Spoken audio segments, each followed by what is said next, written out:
What is up, everybody? Shane Bacon with Patrick McDonald. We are reacting instantly. Patrick just had to take the feed off of his computer to do this show. To the Ryder Cup captain's picks on the American side.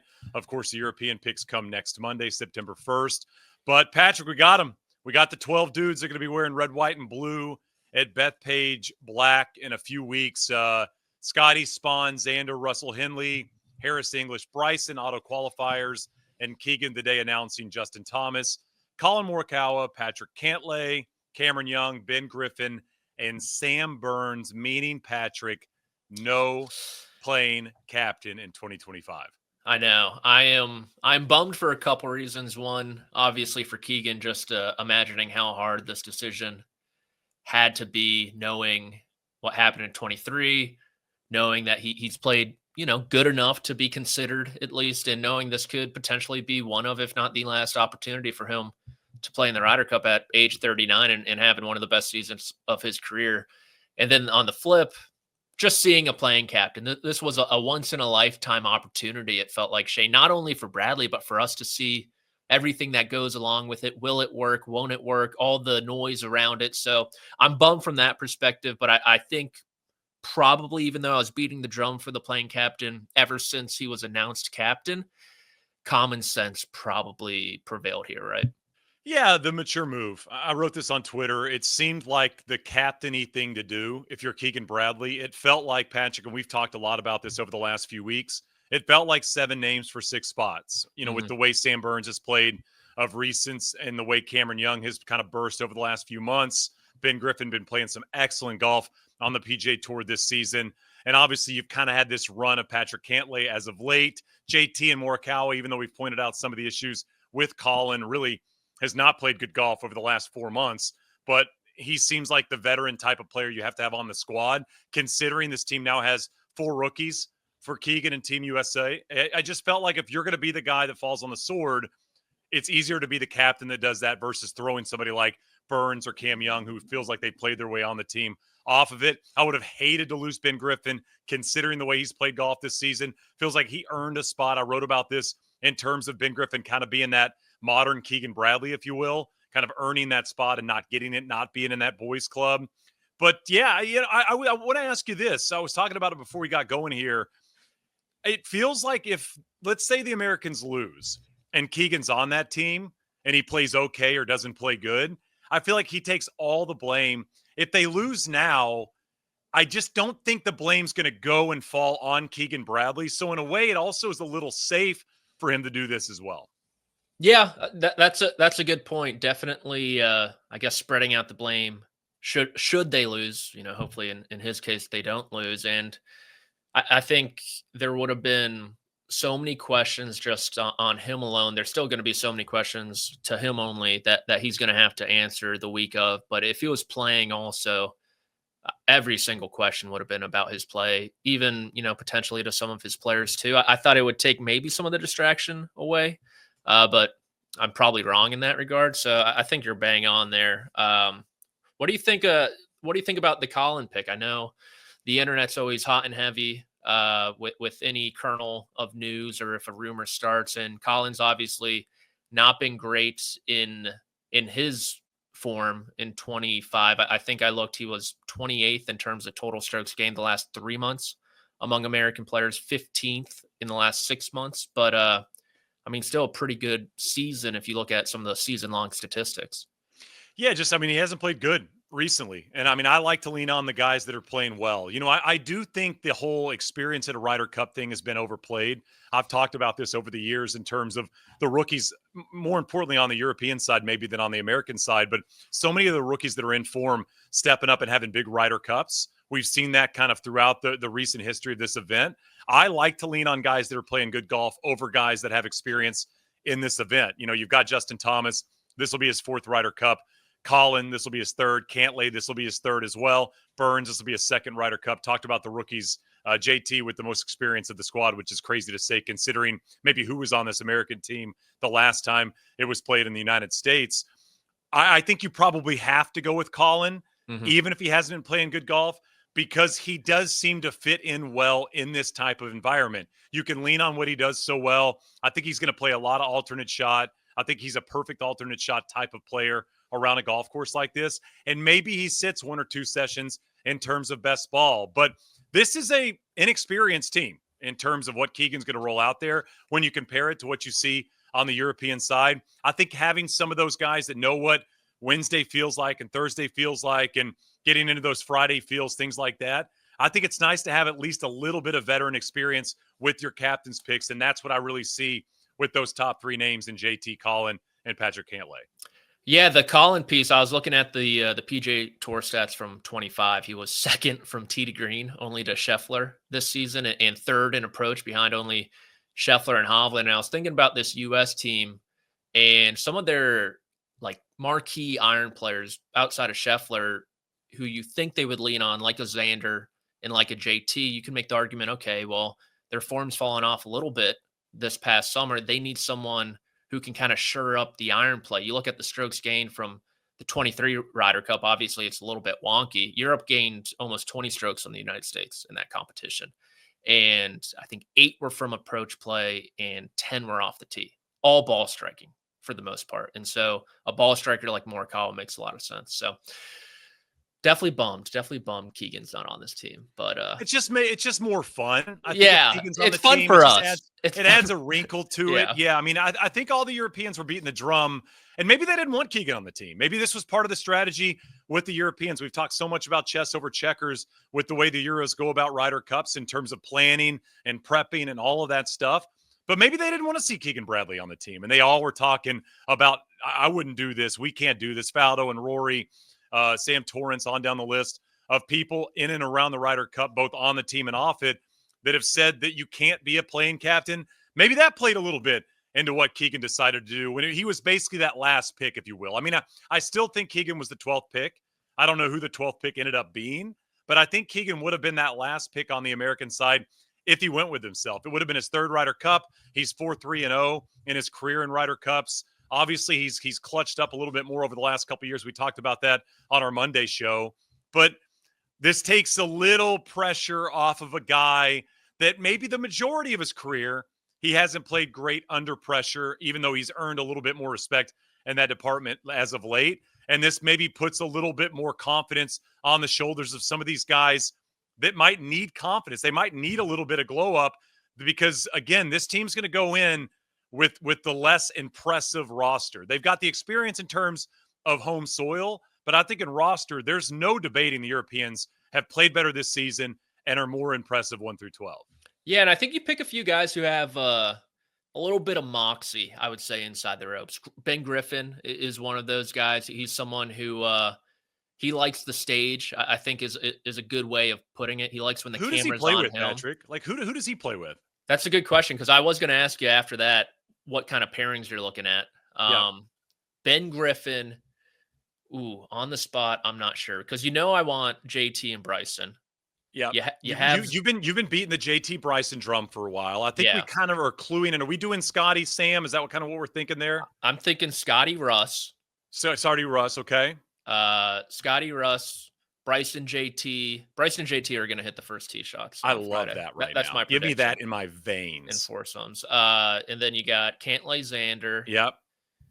And I think like Burns and maybe Morikawa, because they've played a bunch between the last 2 U.S. competitions. Do you throw Griffin on like an all-rookie team with J.J. Spawn maybe? I was thinking that. I was thinking Griffin or Cam Young with J.J. Spawn would be a lot of fun. Yeah, I think that could possibly be the one there. Almost like because they stuck Harmon and Homa together a lot. Yep. And 2 rookies there in Rome. So they're not afraid of doing something like that. So I wouldn't be surprised to see that. And I mean, also, like, we talk about rookies. These are professional golfers that play in enormous events all the time. It's, it's not, this isn't a 17-year-old playing in the Walker Cup. These guys have had big moments and made big putts under the most pressure. I know the Ryder Cup is a different experience. And I know a lot of the guys talk so much about how different it feels when you're on that first tee. But once you get into the round, it's professional golf, and these guys know how to play professional golf. I will say this about the European team. When you start to go through these names, there are a lot of players that I feel like would be comfortable playing alongside other guys. I think about J.J. Spawn. I think about Russ Henley. I think about Harris English. I think about Cameron Young. I think about Ben Griffin. I think about Sam Burns. All of those names seems like players that wouldn't push back if Keegan said, hey, I'm going to throw you out with somebody that maybe you haven't played with or maybe you weren't expecting to play with. I feel like they're a little bit more versatile than we've seen from American teams over the years. Yeah, I think there's a lot of well-rounded players on this team. And I think the guys who might not be, like Morikawa, I'm not calling him a one-trick pony, but you know what his skill set is. Sam Burns, almost kind of in that same scenario where he can get a little sketchy from tee to green, but you know he's going to fill it up on the greens. And the well-rounded players, it's like down the list: Scheffler, Henley, English, Griffin, Spahn, Xander, Cantlay. And so I think they have so many options that, I mean, what we're saying now is probably just going to be completely wrong the week of the Ryder Cup. we never get anything wrong. Never. Patrick, I did want to. Did you hear the Patrick Cantlay's 5-0-1 in singles, both across the Ryder Cups and President's Cups? I did not know that. Wow. That is so cool that you're this good at singles. I mean, it doesn't surprise me considering the way I feel like he stepped up and played in these events. He does seem like the most comfortable for whatever reason in these Ryder Cups. Listen, this is a very European thing. I mean, you think about Sergio Garcia and Ian Poulter and some of the players, Colin Montgomery, over the years that maybe haven't played great in stroke play, big moments throughout their careers, but for whatever reason feel comfortable in Ryder Cups and in President's Cups and things like that. We don't have a lot of that on the American side outside of Patrick Reed. Patrick Reed's record's crazy good in Ryder Cups. But Patrick Cantlay feels a little European to me in that department. For whatever reason, when the hat comes off, he plays excellent clutched up golf. Yeah, it's like he's actually got to work for his money. The sponsorship money's not rolling in, and so his ears kind of perk up. So he's, what is that, 5-2-1 between his all-time 5-2-1 in the Ryder Cup. In the Ryder Cup, and those two losses were Rory and Tommy in foursomes last year, and then he lost to Hatton and Rahm last year as well. And then his singles wins, I believe, are beat Lowry 4-2 and Rose 2-1 last year. So yeah, he's one of those guys where I feel like people complain about the quote unquote boys club, but like you mentioned, the Europeans are a boys club too. Like they've taken their guys. They might be a man's club. Yeah, that might be it's a lounge. It's like a cigar lounge for them. A lot of leather. 21 and over. A lot of leather. And they've taken Poulter and Rose and Sergio when they maybe haven't been their best, and it's worked out for them. And Cantlay might be our version of that, or at least in the beginning stages of that. All right, Patrick, I want you to give me who you're most confident with on the American side of these 12 and who you're most worried about across the board of these 12 players. Most confident. Seems pretty easy. Yeah, which is boring. I will say I'm most concerned about Sam Burns for this competition, which he didn't lose at the President's Cup, and he actually brought, I would say, some fire in Rome. He played pretty well against Rory in Sunday singles, but Rory, I think, shot like 8 or 9 under. Just nothing you can do in that case. But I'm concerned just from tee to green, really, with Sam Burns, and if it gets a little hairy. And then most confident, I'm gonna go Cameron Young. Just off the beaten path here. I think Cameron Young is going to be the sneaky MVP. Like a 3-0 record, like that, like a 3-0 record. What about you? I'll say this. I mean, you probably have to say Scotty. You just probably have to do it because he's the best golfer in the world by a mile. I think I'd probably say Patrick Cantlay. I'm very confident in this event. Home soil, great record, loves this event. My concern right now is his likely partner. I don't have any idea what I'm going to get from Xander. Just no clue. Xander could show up and go 4-0-1, or I think Xander could come out and win 1.5 or a point for the Americans. And I think Keegan and the team need Xander to play well to have a really good chance of winning this thing. I just have no clue with Xander Schauffele right now. Yeah, and I would say those two throughout their career have been unbelievable putters, and both of them this year I think are experiencing maybe their worst putting seasons. So that is something to keep on with that pairing in particular. Of the picks, I know you mentioned Cameron Young and you feeling good about it. I know you mentioned concern around Sam Burns. How are you feeling about Ben Griffin being on this team? I saw in Kyle Porter's newsletter, He said Data Golf has Griffin 7th best golfer in the world over the last 3 months, 3rd best American over the last 3 months as well. Obviously, he's been playing great golf, breakout season, all that good stuff. Interesting background. My favorite part about Ryder Cup Picks Day is the backgrounds the players decide to pick. I think Ryan Ballinger said it looked like he was in his laundry room in terms of his background behind him. Obviously didn't have like the kind of, trophy case that a lot of the experienced players have behind him. But in terms of Ben Griffin, how are you feeling about Ben Griffin at this event? I think he'll take to it, right? Okay. I certainly have maybe, some, I wouldn't say concerns. I think I wouldn't say he's like built for the stage, but I think he'll like the stage, if that makes any sense at all. Yeah. Like Yep, he's a guy who he loves attention. He doesn't turn down any media. He's soaking it all in. He's going to have fun. He's going to pump up the crowd when he's not playing. He'll do the JT Burger, slugging beers off the first tee if the U.S. is out in front early and it's like Saturday afternoon or whatever. But at the end of the week, would I be super surprised if his record's like 0-1-2 or something like that? No. Like, good team guy, I would say. Mention the backgrounds. Josh said he has a great Claire Rogers tweet about the backgrounds. It's like nobody there to help out here. Everybody's got going low, looking up with their camera angle. What is that? 2 people with blinds behind them? Yeah, blinds is Colin was asked about his background. Yeah. He said so he just moved, I guess.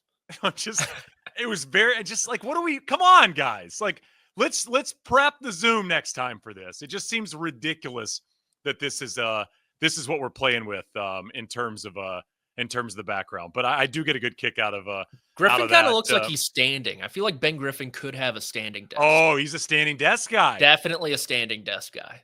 Yeah, that's a really good point. Yeah. Ben Griffin. That, what I thought when I first saw it? It looks like he might have put it on top of his dryer. Okay. That's what it looks like to me. He was like, I don't know where to set up. I don't do these that often. And he is the guy who experienced Zoom calls, I would think, too. Well, yeah, that's an extremely good point. He of all these people have done the Zoom calls. I'll say when I first started the podcast with Max Homa years ago, I was surprised at how few of these types of things they've ever done. Because again, they're professional golfers and they're not expected to jump on a lot of Zoom calls. They have agents and managers to do most of those things. So we'll at least give them that. I will say Keegan went to the drum on these people were built for that about 6 times on the players on the team. Great guys. A lot of great guys. They are great guys built for this. They are built for it and ready. But that's it, Patrick. I think we were wrong on the picks. I think we didn't get them. We didn't nail them. But just the Keegan thing. The Keegan thing threw us off. Yeah. And I think you and I were both pretty confident he was going to be on the squad. But we mentioned Luke Donald, 6 captain picks coming his way on September 1st. That is Monday. We will react to those as well right here on the CBS Golf YouTube page. When they come out, just a reminder of the auto qualifiers on the European side as of now: Rory, Bobby Mack, Fleetwood, Rose, Rasmus Højgaard, and Hatton, meaning that, as we've said a lot, there's probably one spot in question on the European side when you start to go down the list of who's going to be on that team. But for now, Josh, you want to throw them up one more time just so they're on the board there? The 12 that'll be at Bethpage Black in 2025. You think about this team, you think about Whistling Straits, you think about success at Bethpage, DJ and Brooks Koepka and Jordan Spieth. I was going through the list. Patrick Reed, his record at Ryder Cups. Keegan, you thought he might be on the team. Oh, no. You got Ben Griffin and JJ Spaun and a lot of other names that I think we probably wouldn't have penciled in to start this year. But you know what? Play good golf, and you might get picked or you might earn a spot.